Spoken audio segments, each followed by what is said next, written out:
सुरत में प्रवासी ओडिया पालिछंती दुर्गा पूजा पानसरा ओडिशा मानव सेवा ट्रस्ट पक्षर गत 9 वर्ष धरी मांकर पूजा अर्चना करा जाउछि।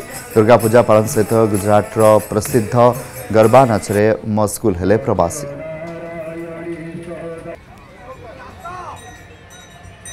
वर्तमान पार्वण ऋतु चली समस्ते माँ आराधन मशगुल अच्छा तो आम अच्छो मिनी ओडिशा कहुवा सूरत सहर रे सूरत रे अविकल ओडिशार संस्कृति एवं परंपरा को बंचाए रखी एटी प्रवासी ओडिया माने पालन करते विभिन्न प्रकार उत्सव।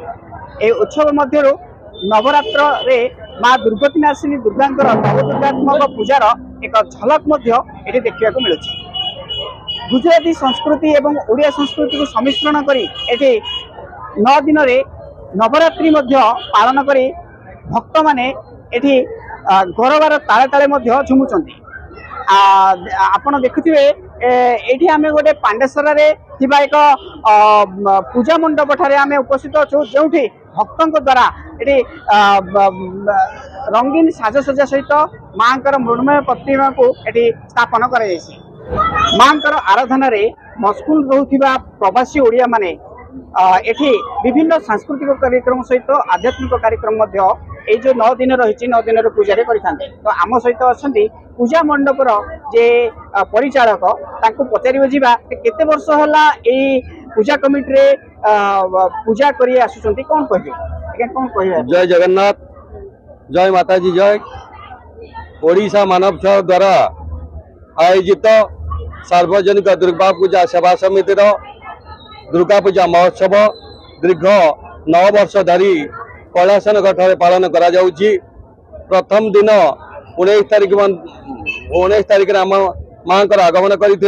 22 तारीख दिन आमर शोभा यात्रा कलश यात्रा है और ओडिशारू प्रसिद्ध आमर प्रवचक श्री श्री बाबाजी अमृतानंद महाराज 3 दिन धरी प्रवचन करथिले एवं प्रतिदिन मध्य पूजा करा जाउची। आज मध्य षष्ठी पूजा होईची। प्रतिदिन भोजन व्यवस्था करा जायछि। आम भजन कीर्तन मध्य चली। आगामी काली आमर भजन संध्या रखा जायछि एवं मेंबर मानकर अक्लांत परिश्रम एवं समस्त भक्त माने अमरेली ठारू सचिन उदना लिंबायत दर्शन करिया पई मांकर दर्शन करिया पई बहु संख्या रे आसुचंती। मांकर पूजा अर्चना रे प्रथम दिन ठारू वर्तमान दिन पर्यंत विभिन्न पूजा अर्चना करा आम सहित अच्छा जे पूजक महाशय कौन रही पूजा कौन रही चलित वर्षर कौन निरा से विषय आम जाना। समस्त ओडिया भाई माने मिसी मांकर एठी 10 दिन धरी दुर्गा उत्सव बा दुर्गा पूजा करुछु। एठारे नवरात्रि पूजा बा 9टा दुर्गांकर पूजा करा जाउछि। प्रथमंग शैलपुत्री च द्वितीयंग ब्रह्मचारिणी।